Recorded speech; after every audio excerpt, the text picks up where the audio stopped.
questions, ask you why. The world keeps spinning, no one seems to care.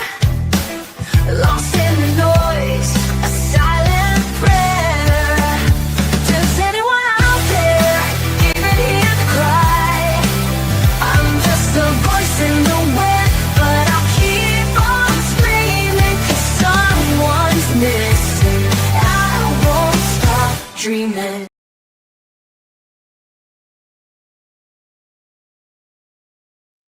Hi guys. This will be a long live. I just want to get out some missing cold cases that were unsolved. These people are still missing, or they went missing in really mysterious ways. I can already see Rick's in here causing some laughter. Thank you, Rick. I appreciate it. I have Stormy. Thank you, Stormy, for joining. We have Alex. Hi, Alex. We have Knowledge Helps. Knowledge Helps is a very good person. She's from my hometown. We have Lizzie, Lazy Larry. Larry, we got to get you out of that being so lazy. We have What a Duck, which is actually Donald Duck. We have Tree Nut. Hey, Tree Nut, wild hair. Good to see you. We have Stormy again. I'll say hi again, Stormy. Rick, the troublemaker's in here. Don't mind him. He's just a joker. We put up with him because, well, I guess he's kind of funny. Um, we have Independent. Who did I miss? Independent American. I like that name. That's a really neat name. Okay, guys. So let's just go ahead and get started. Um, I will try to take my little emblem here off. Okay. I hope you guys can still hear me with that. We'll go ahead and get started.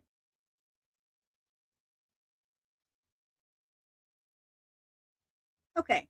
So for the first one, we have Lisa Marie Young. Now, the disappearance of Lisa Marie Young was on June 30th, 2002. Lisa Marie Young, a 21-year-old Indigenous Canadian woman, disappeared from Nanamino, British Columbia. I probably said that wrong, no disrespect. Hi, Mark. Thank you for joining. Earlier that night, she had attended a local nightclub and two house parties before accepting a ride to a fast food restaurant from a man, Christopher William Adair, whom she and her friends had met at the club. Now, Young has never been found, and her disappearance is being investigated by as a homicide.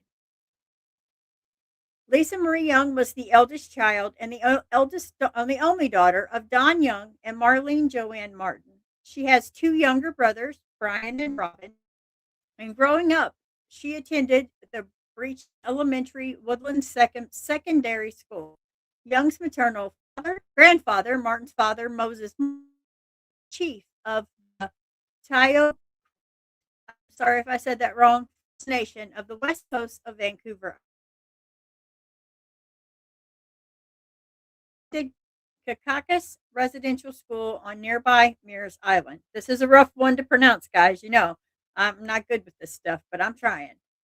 Young was close with family. Martin described her as an independent woman who was a hard worker with a hard head. Imagine that. She's hard headed and inner strength that was totally awesome. Dallas Hully, an acquaintance of Young, was the last person to hear from her. He described Young as outgoing, confident, bubbly, and said she is somebody that you would notice right away at a party or at a gathering or wherever she was. She just had a light about her. Young was a vegetarian and a fitness enthusiast and enjoyed rollerblading at the waterfront. She and her roommate lived next door to her parents in Barron's Road apartment building. But at that time of Young's disappearance, her father was helping her move into an apartment in northern Nanaimo. I know I'm going to say that wrong, guys. If you know how to say hi, thank you for joining. Guys, if you pronounce that, please straighten me out. I am not good with these words. I'm just a silly old hillbilly, but I'm trying. I am too, Stormy. It's really hard. It's really hard sometimes. Young was also preparing to start a job at a call center within 2 days of her disappearance, and considering pursuing higher education with hopes of becoming a television sports broadcaster. Wow, good for her. So, to her disappearance. On the night of June 29th, 2002, Young left her parents' residence at 11 p.m. to go to a nightclub with several friends. Her parents found it strange as Young had a busy schedule Young and Holly were approached by Christopher William Adair, who invited them to a house party, offering them a ride to the red older model Jaguar he was driving. Oh, that's why she got in there, I bet. He had a Jaguar.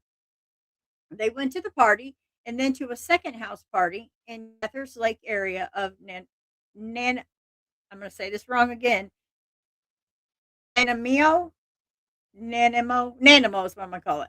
When Young said when she was hungry, Adair offered to take her to get some food. Around 4:30 a.m., Young called Holly's cell phone. Holly later stated in an interview, "Sure enough, it's Lisa on her cell phone. She she goes, Dallas, I don't know what's going on. This guy won't bring me back. We're sitting in his room on the road. He won't come back." She says, "I'm bored and I'm getting pissed off." Aw. The final sign from Young's cell phone was traced to Departure Bear area of Namina. Now, the next information is from the investigation, and all this is from the Charlie Project. On July 1st, two parents failed to hear her. First, they thought it was Bob. Young was too busy to answer her cell phone, but were concerned when Young visited about her whereabouts. Parents contacted the Royal Canadian Police Detachment in the beginning. Now, Young's parents were told to call, and she had been missing for 48 hours. However, the RCMP officer came over to Young's household later that evening to ask questions. RCMP told Young's parents disappearance was being investigated by their serious crime unit. Now, police concluded that foul play was most likely involved after Young left a house party in Cathars Lake area, and subsequently, several searches were conducted in remote areas in and near that area, revealing nothing. In late July 2002, police questioned Adair, the driver of the Jaguar. Young's mother was taken by RCMP to a short meeting with Adair. She later stated that she asked him to tell her where her daughter was, and he replied, "I can't. I'm sorry. I don't mean to disrespect your family." The man was eventually later released. No charges were laid, and the police later had stated the driver, like many others involved in this file, is simply a person of interest. Hey, patriotism! I'm happy to see you. Hey, Chris, thank you for joining. Happy to see you guys. Hey, Nikio. Or is it Nick or Nico? I'm sorry. Sorry to mispronounce that. Hi, Nico. So the Jaguar was eventually located and seized by RCMP for inspection and later released. It was determined that the car was owned by the driver's grandmother, who subsequently sold the Jaguar and threatened to talk that could implicate let me start over. Implicate her grandson in the disappearance. She had been missing for 2 months, leaving the job for relatives and friends to do on their own.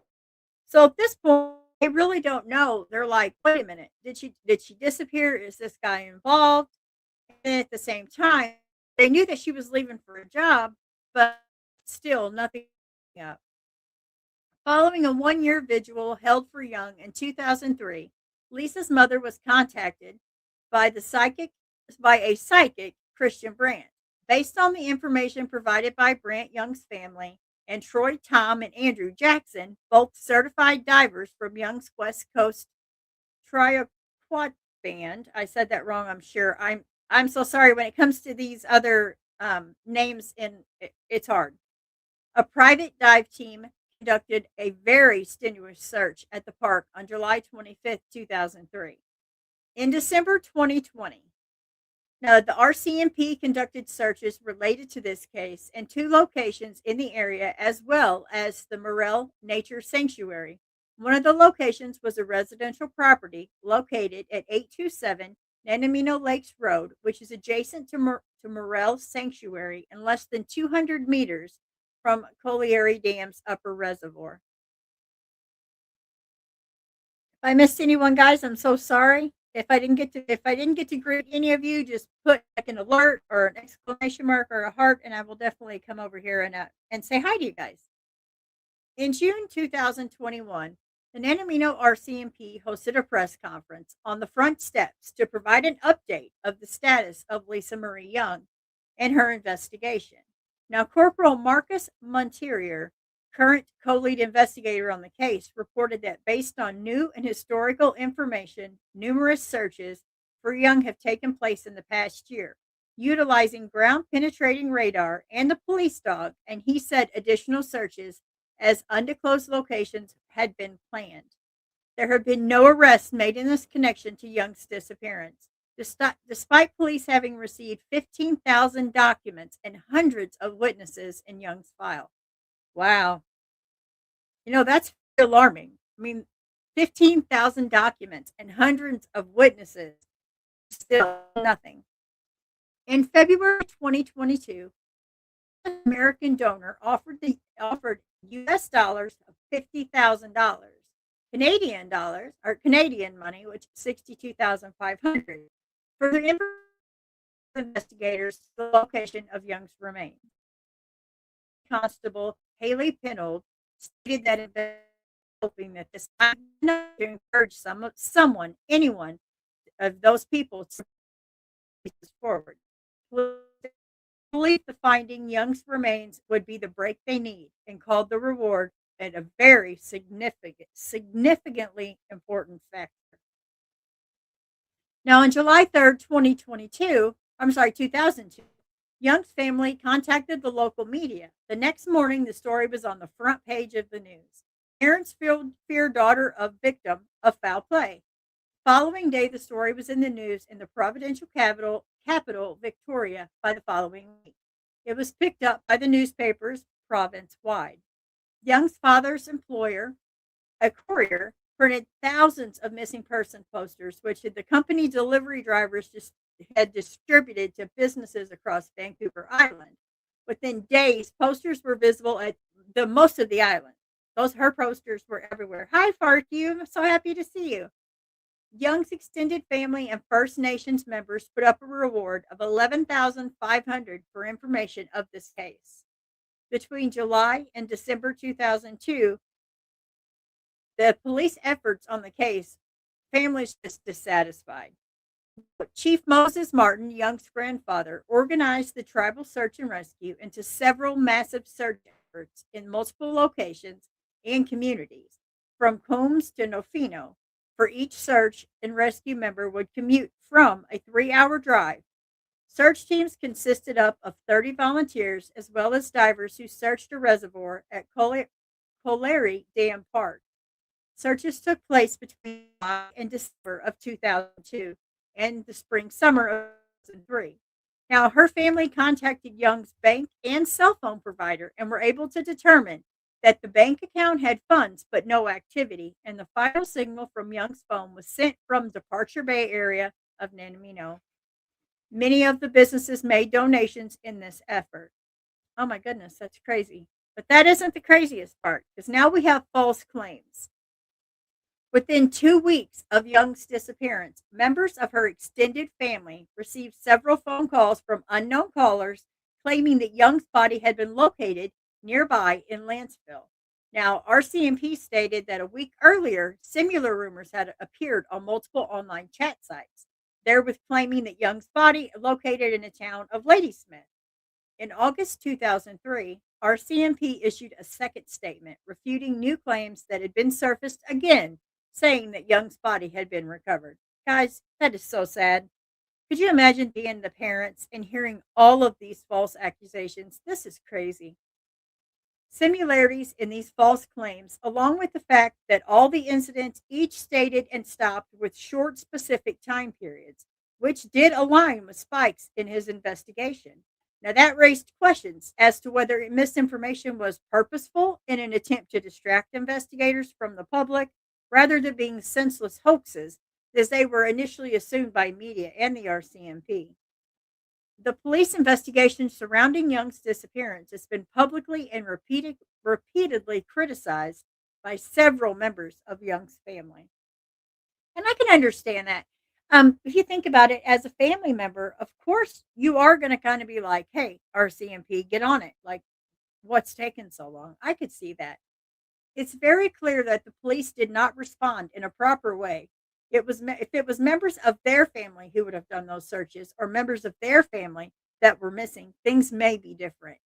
When Young's mother first contacted RCMP at 11:30 a.m. on Monday, July 1st, she was initially told that they needed to wait 48 hours before a missing person report can be filed for an adult.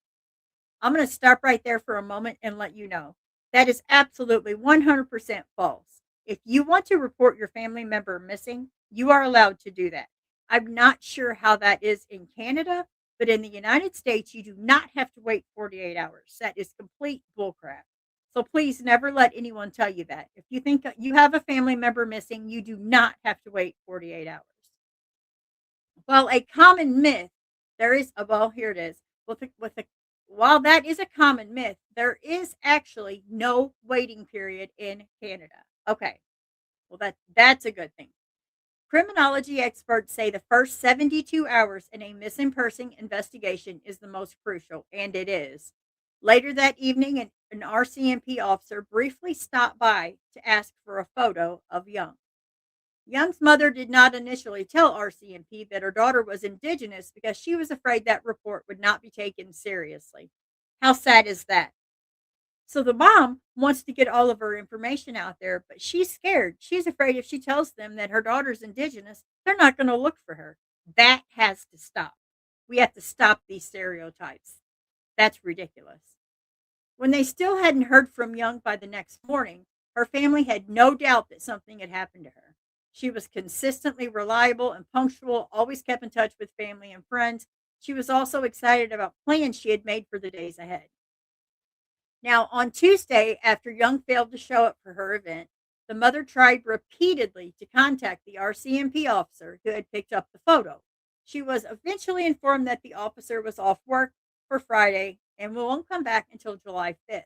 So the matter would have to wait until then, but nothing suggests foul play. Further persistence resulted in the case being assigned to a different constable on Wednesday, July 3rd. Thank goodness. On Saturday, July 6th, the Nanamino Daily News report said no evidence has emerged to indicate that police would say foul play is involved. Now, investigators become more concerned with every day that passes, but they have a number of tips that they want to follow up on, including that claim left Young's that claim the claim that that Young left the club as a passenger in a dark vehicle. Sorry, that was a tongue twister. On July 9th, the Daily News reported that Eubank said RCMP now have 5 serious crime investigators working on the case, and they've had 24 tips. But on July 10th, it was announced that now they believe a 21-year-old woman who had went missing 10 years ago has been met with foul play. See, none of this makes sense. Like there is no transparency to the family, and I'm not sure that they even have any transparency with one another, which is very dangerous. So now, on July 25th, 2002, RCMP have now received 100 to 150 tips that they were following up on. Now, in August, they received a tip that prompted them to plan the first ground search. So we're going all the way, from July to August, even down to December 2020, the second RCMP ground search. So we're going from July 2002 for a ground search, waiting until December of 2020 to initially do a second ground search at the Nanamino Lakes Road residence. All of those months. And imagine as a parent, as a friend, as a sister, or even a brother, a father, how hard that would be to wait from July all the way to December. Now, lack of manpower is the excuse that they used on why it took so long to do any of these searches. RCMP versus Stoppers. And they do give me a little video reenactment here. I'm not going to play because I did watch and I don't think it gives much information at all.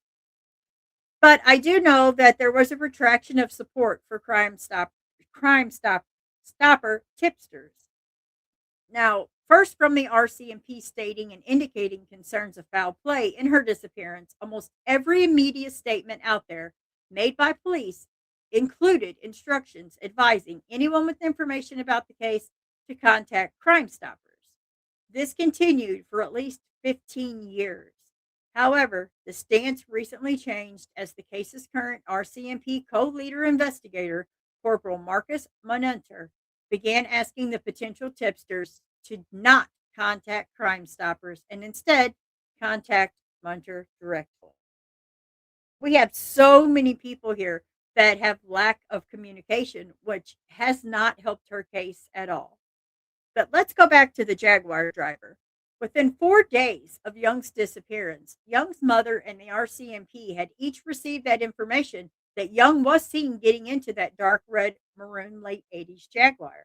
Around July 20th, 2002, police identified the Jaguar's driver's home in a small town on Qualicum Beach. Police spoke to the owner of the car, located the car, and the owner's grandson. So RCMP subsequently took the man into custody and questioned him about her disappearance. Young's mother was taken by to confront the man at Parksville RCMP Detachment Center. She later described the interrogation room as small with a large photo of Lisa and a whiteboard with the words rape, murder, accident. That alarmed her, as it would me as a parent. I couldn't imagine that. An RCMP investigator asked Young's mother to hug the man, which she paused, but she did. Then she directly asked the driver to tell her where her daughter was, to which he responded something like, I can't, before pausing and trailing off. I'm sorry, I didn't mean to disrespect your family. That's all he had to say. Mm-mm. The driver's grandmother subsequently told I'm sorry, start over. This one's hard. It's a tongue twister. The driver's grandmother subsequently sold the Jaguar and threatened to sue over talk that the disappearance. The Jaguar was seized by RCMP for an ultraviolet light and DNA testing and later released after police found the vehicle had been steam cleaned before sold. Uh-uh. No more information was given to the family. And as far as new information, Corporal Munter said new information has come to light and said there is information he cannot share. This is an active investigation, but police have completed numerous searches in the last year based on new information coming in. That was all he had to say.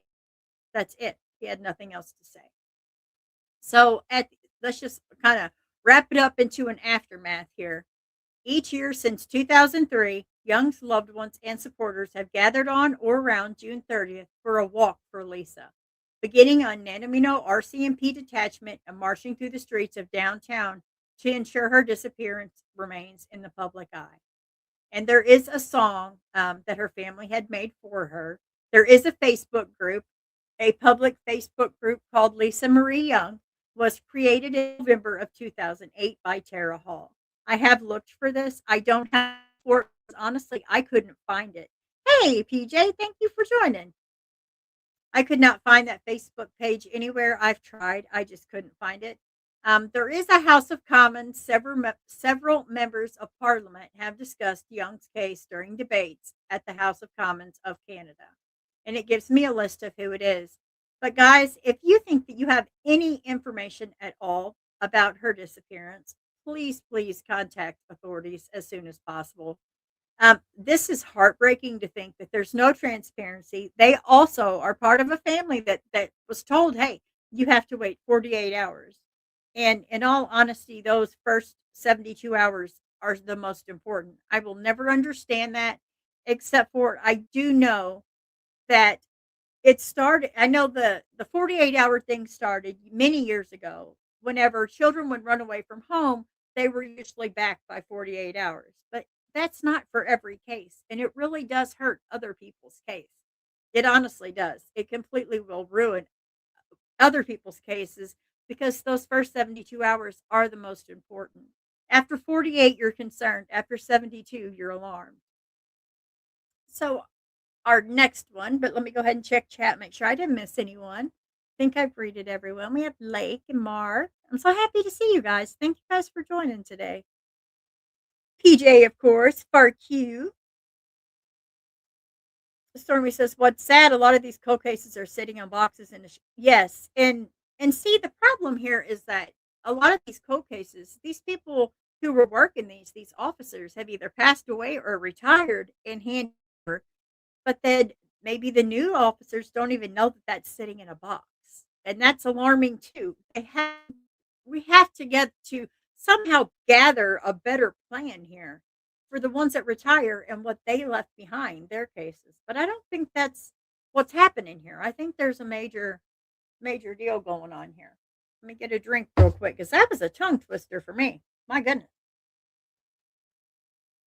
Welcome, Barb. Happy to see you this morning. Well, not morning, but afternoon. You know me. I don't know what time it is. All right. Our next. Hi. I don't know. I don't know if I said hi, Chris, or not. Chris, if I didn't, I apologize. I'm happy to see you here. Okay. So our next one here. Oh, look at him. He has such a kind face. So this is Frederick Joseph Baum.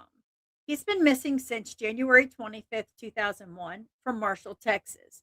His classification is he is an endangered missing male. He's white. His date of birth is April 29th, 1977. So he is 48 years old now. He was 23 when he went missing. He is 6 foot tall and weighs 130 pounds. He was last seen wearing a green Realtree camouflage jacket, a gray shirt, blue jeans, and boots.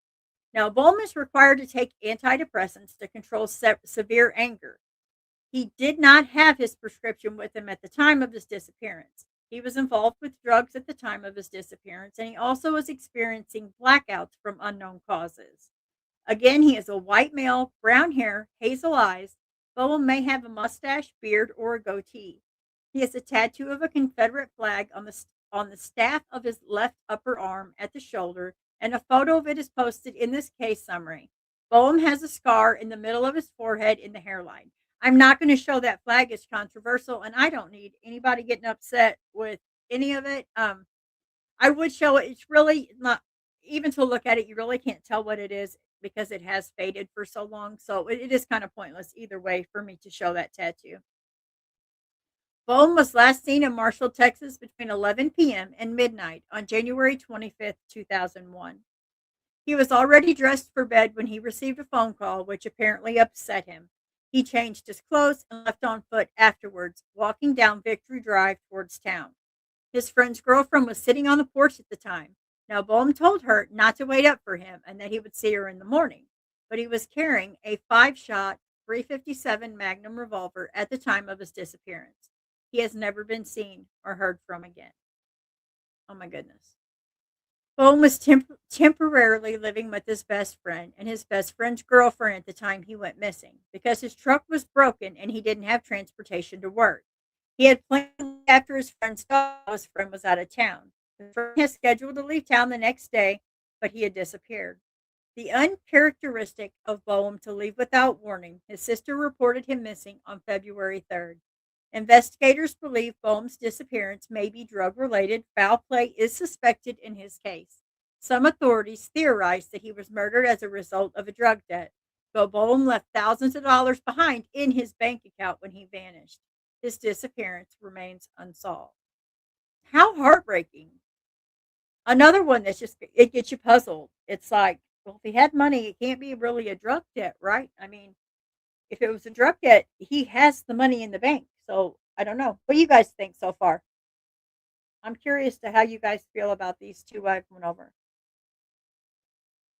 PJ, I know I lost my glasses this morning and they were on my head. So go figure, age showing.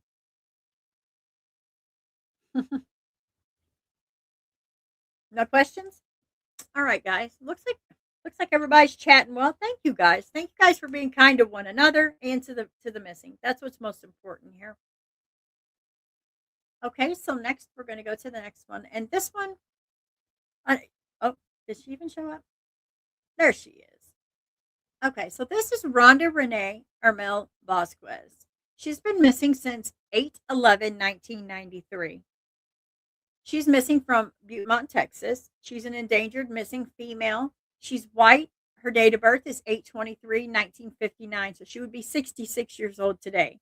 She was 33 years old when she went missing. Now, she is 5'6" and 97 pounds. Oh, she's skinny. Blue shed on blue short, or clothing and jewelry description is blue shorts. So that's all I have here, guys. She's a white female, dark blonde hair, green eyes, Vasquez has a surgical scar on her navel as a result of a tubal ligation. I can't even say that right. A tubal litigation. I'm gonna say that wrong. You guys just don't laugh at me. She goes by her middle name Renee. Some agencies spell her first name Rhonda.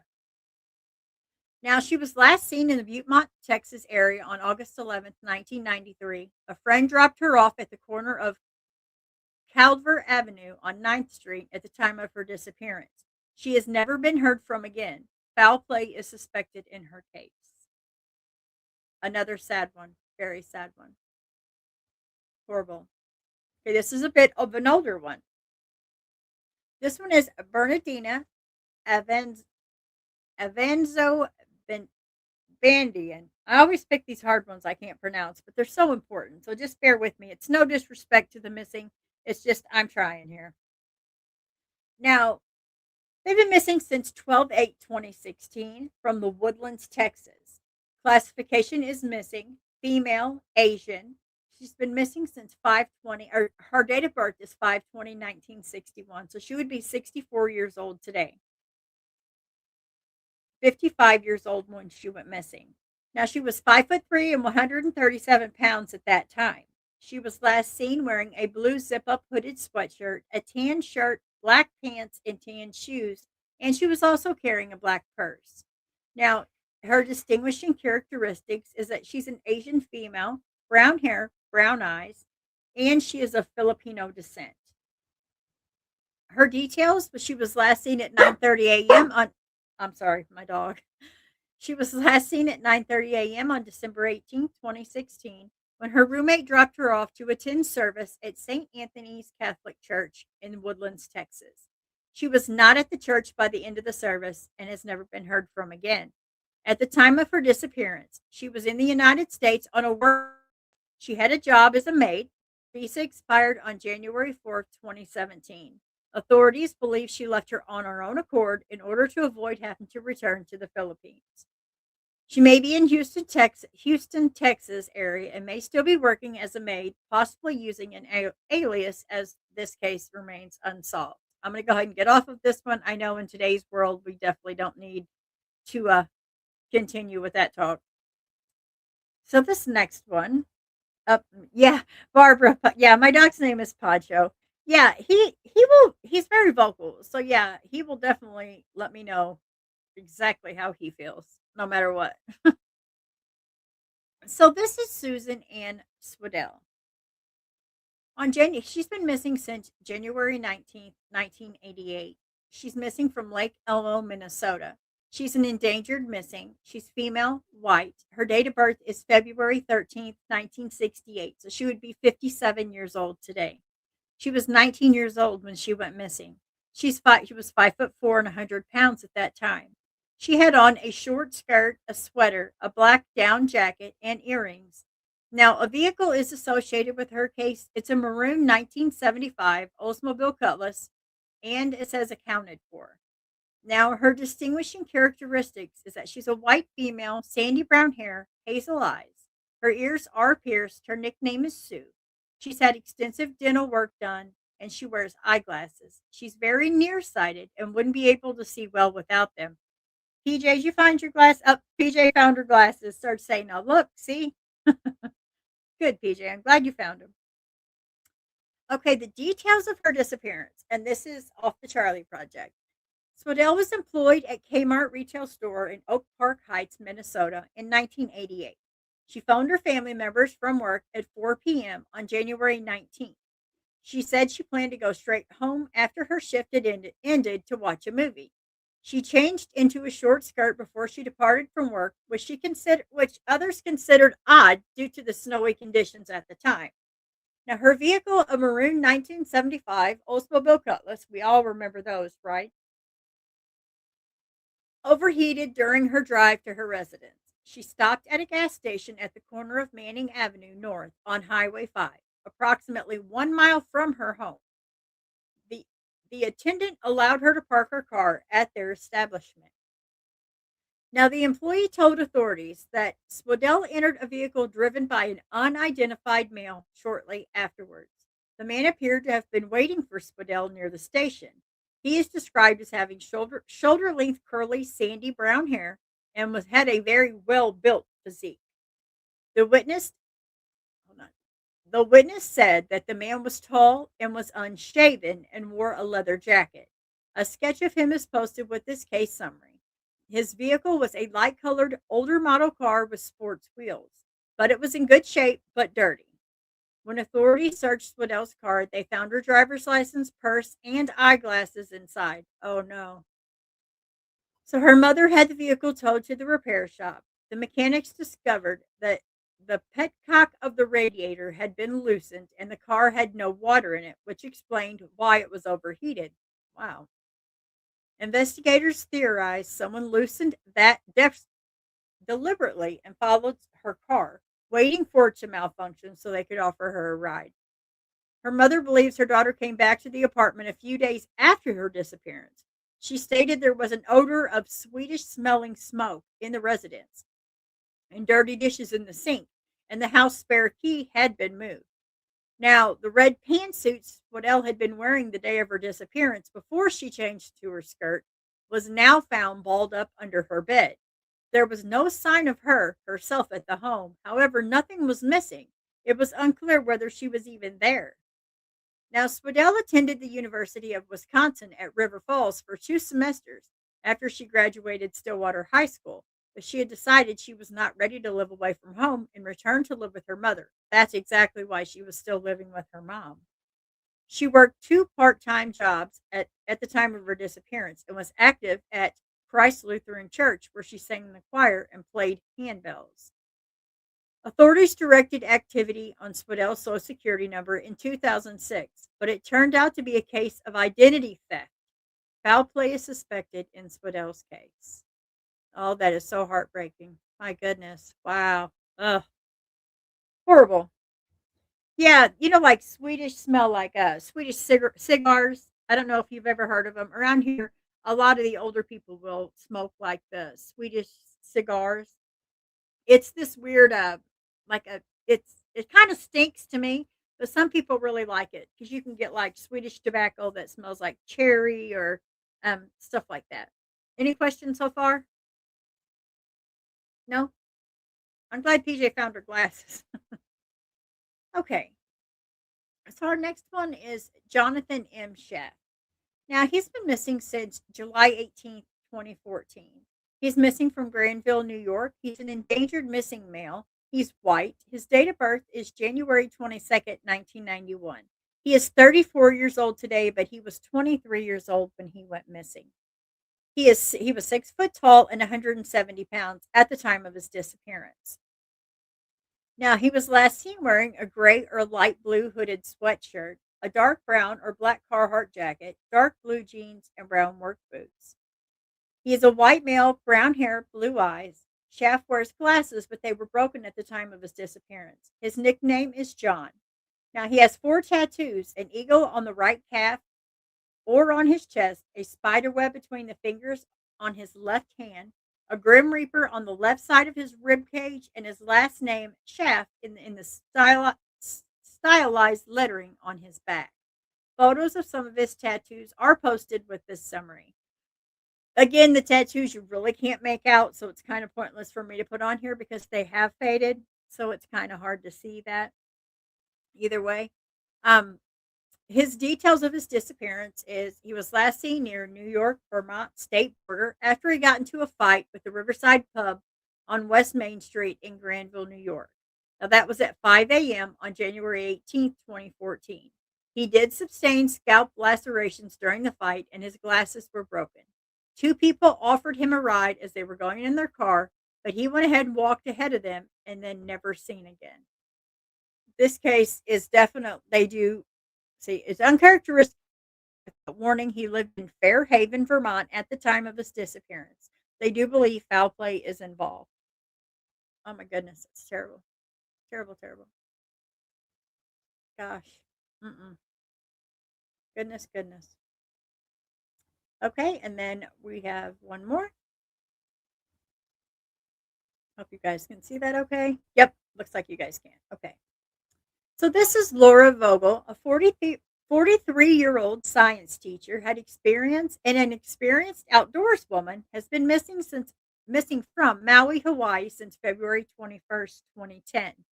Now, as of January 2026, her case remains unsolved and is considered an active cold case. Now, her disappearance details are Sunday night, February 21st, 2010, in the lighthouse area of Hakiu in Maui's North Shore. Her last contact, she had sent a message to a friend at approximately 8:20, stating that she had camped down the way from the birthing pools and meeting all the locals. Now, her 1991 silver Ford Aerostar van was found the next morning near a homeless encampment, and the keys were still in the ignition and the driver's side door open. Now, her physical description is she is a Caucasian female. She was 5'8" and 140 pounds at that time, with blonde hair and blue eyes. Suspicious phone calls records reveal 2 calls were made from her phone after the final text message to a number not in her contacts. Police traced the number to a local man who had claimed he did not use his phone in 10 years. Recovered items as part of her cell phone and one of her slippers were later found along the cliffs of the birthing pools. Now, here are just some theories. Some theories is that maybe she had an accident. Some people suggest she may have slipped and fallen from the steep cliffs while hiking, or others say there could be foul play. Her family strongly suspects foul play, noting that she is an experienced camper who would not have left her van unsecured with the keys inside. If she is experienced, I have to agree with them. I think that's terrible. If you have any information regarding the disappearance of Laura Vogel, please contact the Maui Police Department at 808-244-6425 or 808-244-6400. If you're looking for her case number is 10-14126, and she is in NamUs as MP5315. Okay, let me get back over here. All right, guys. I can't thank you enough for joining me today. Let me see if I can go ahead and add on there. There I am. Okay. I can't thank you guys enough for joining me today. Thank you so, so much. I appreciate each and every one of you. I do realize I cut it short a little bit. I'm trying not to do such longer ones so people can actually watch on replay without having to watch hours and hours of the same stuff. If you guys have any other ideas on ways that I can get flyers out or names out, I'm open to suggestions. You can find me on Facebook. I'm under Doodlebug, so you'll be able to find me. It has the same emblem as my profile picture. So, guys, I hope you have a wonderful day. I hope, be kind to somebody today. Smile at a stranger. Help a stranger. We have to be kind to one another. And as a community, we have to stick together and get these faces out there. And so, guys, I hope you have a wonderful day. God bless, and thank you so much for joining me today. In a world that turns too fast, some are lost, left in the past, but we won't let silence win. We'll speak their names again. Voices rising through the dark. Every story leaves a mark. We are the ones who won't forget. The fight for truth is not done yet. We shine the light, we raise the call. For the missing, the broken, we stand tall. For justice, for healing,